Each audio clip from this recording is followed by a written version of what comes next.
Like this 50 ఏళ్ళు దాటిన నిరుపమ్ గారు ఇప్పుడు కొత్తగా రఘునందన్ మారేదేముంటుంది?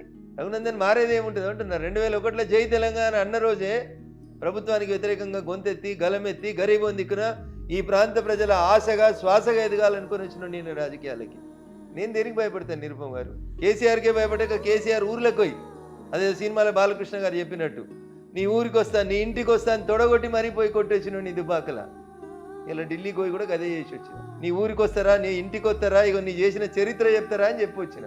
కొందరికి నచ్చవచ్చు కొందరికి నచ్చచ్చు కొందరు తప్పనొచ్చు స్వపక్షమా విపక్షమా 100 మాటలు మాట్లాడవచ్చు నిరుపమ్ గారు. Raghunandan will be like this only. నిజాన్ని నిర్భయంగా చెప్పేందుకు నా తుది శ్వాస దాకా కొట్లాడతా.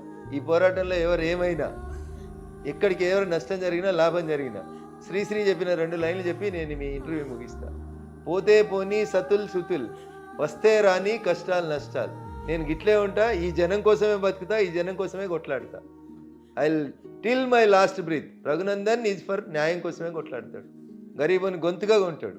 ఎవరికి నచ్చుతుంది ఎవరు చాలువా కప్తారు ఎవరు బీఫామ్లు ఇస్తారు అనేది రఘునందన్కి అవసరం లేదు. రఘునందన్ జనం పక్షంగానే ఉంటాడు జనం కోసమే కొట్లాడతాడు. ఒక రిపోర్టర్గా ఒక టీచర్గా ఒక వకీల్గా ఒక రాజకీయ నాయకునిగా నాకున్నటువంటి కొద్దిపాటి విషయ పరిజ్ఞానాన్ని తెలంగాణ సమాజం ముందు ఈ దేశం ముందు ఉంచి బరాబరి దేశం కోసం ప్రజల కోసం కొట్లాడేటువంటి వ్యక్తిగా నిలబడాలనేది నా ఆకాంక్ష.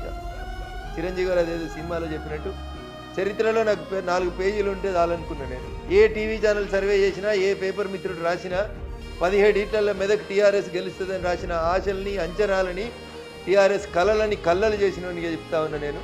మా మెదక్ జిల్లా ప్రజల ఆశగా నిలబడతా అని చెప్తా ఉన్నా. నన్ను గెలిపించిన నా ప్రజలకి అటు దుబ్బాక ఉప ఎన్నికలో ఇటు మెదక్ పార్లమెంట్ ఎన్నికలలో నన్ను గెలిపించి చరిత్రలో నాకు 4 పేజీలు ఇచ్చినటువంటి మా మెదక్ జిల్లా ప్రజానీకానికి నా చివరి రక్తం బొట్టు దాకా పనిచేస్తాను.